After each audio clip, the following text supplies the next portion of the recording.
நாடு முழுவதும் உள்ள ஏழை மற்றும் நடுத்தர மக்களின் மின்சார கட்டணத்தை குறைப்பது மட்டுமின்றி மின்சாரத்துறையில் இந்தியாவை தன்னிறைவு அடையச் செய்யும் நோக்கத்தில் பிரதமரின் சூரியோதயா யோஜனா என்ற திட்டத்தை மத்திய அரசு தொடங்கியது.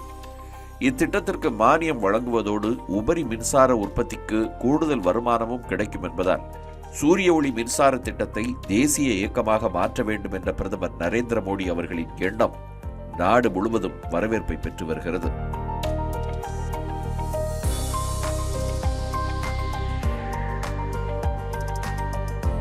பிரதமரின் எண்ணத்தையும் நோக்கத்தையும் வலுப்படுத்தும் வகையில் அண்மையில் உள்துறை அமைச்சர் அமித்ஷாவால் திறந்து வைக்கப்பட்ட கோவை மாநகர் மாவட்ட பாஜக அலுவலகம் முழுவதும் சூரிய ஒளி மின்சாரத்தின் மூலமாகவே இயங்கி வருகிறது.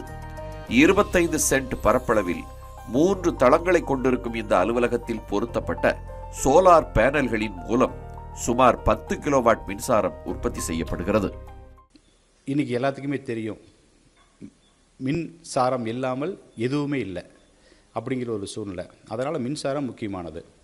ஆனால் இந்த அரசாங்கம் வந்ததுலேருந்து அது குறிப்பாக இந்த பருவத்தில் அடிக்கடி மின் தட்டுப்பாடு ஏற்படுது. ஒரு கட்சியினுடைய அலுவலகத்தில் மின்சாரம் இல்லாமல் எதுவுமே சாத்தியம் இல்லை. அதனால் நம்ம யோசிக்கும் பொழுது ஒன்று, மின் பயன்பாட்டினுடைய தேவையும் அதிகமாக இருக்குது, மின் கட்டணம் அதிகமாக இருக்குது. அதனால் சோலார் நம்ம போடலான்னு ஒரு யோசனை செஞ்சோம். அதற்காக இதுக்கு தேவையானது ஒரு 10 கிலோவாட் தேவைப்படுதுன்னு சொல்லியிருந்தாங்க. அதற்காக முன்னாள் மாநில தலைவர் அண்ணன் அண்ணாமலை அவர்களும் மாநிலத்தின் அமைப்பு பொதுச் செயலாளர் மரியாதைக்குரிய கேசவஜி விநாயகம்ஜி அவர்களும் எங்களுக்கு உதவிகரமாக இருந்தாங்க. அதற்காக நம்ம இந்த சோலார் விஷயத்தை கையில் எடுத்தோம். திருநெல்வேலியை சேர்ந்த ஒரு கம்பெனி சேர்ந்தவங்க நமக்கு கொஞ்சம் உதவிகரமாக இதை செய்து கொடுத்தாங்க.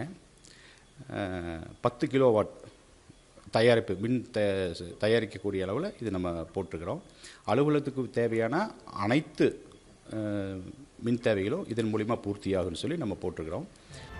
சுமார் 7 லட்சம் ரூபாய் செலவில் செயல்படுத்தப்பட்ட இந்த திட்டத்தின் மூலம் உற்பத்தியாகும் மின்சாரத்தில் அலுவலக பயன்பாட்டிற்கு போக மீதமிருக்கும் மின்சாரத்தை மின் வாரியத்திற்கு விற்பனையும் செய்யப்படுகிறது.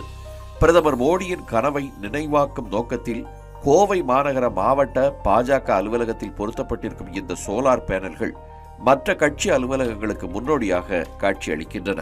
ஒரு நாளைக்கு 30-40 யூனிட் இதில் தயாரிக்க முடியும்னு சொல்லியிருக்கிறாங்க. நம்மளுடைய தேவைகள் அவ்வளோ இருக்காது. நமக்கு உபயோகம் போக மீதம் இருக்கக்கூடியதை மின்சார வாரியத்துக்கு நம்ம கொடுக்குறோம். இந்த சோலாரை பொறுத்த வரைக்கும் 16க்கு 21 அடி சைஸில் 14 பேனல். ஒரு பேனலுடைய சைஸு 3க்கு 8, 3 அடிக்கு 8 அடி கொண்ட ஒரு panel.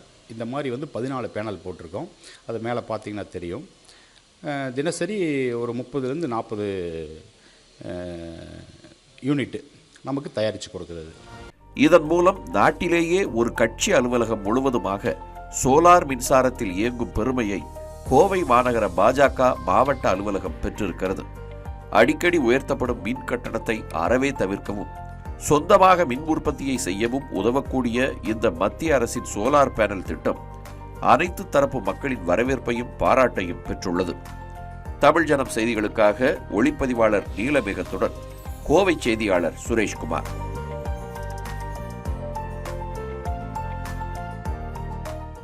Every picture here has its own kutti story. This is Anandan family. His dream home in the city is not just a dream anymore. Anwar's investment in a plot changed the plot of his whole life. John definitely couldn't live inside the box, so he thought a little outside the box. 15,000 happy stories in 12 years across many cities. You could also come home and be a part of this story. G Square, come home.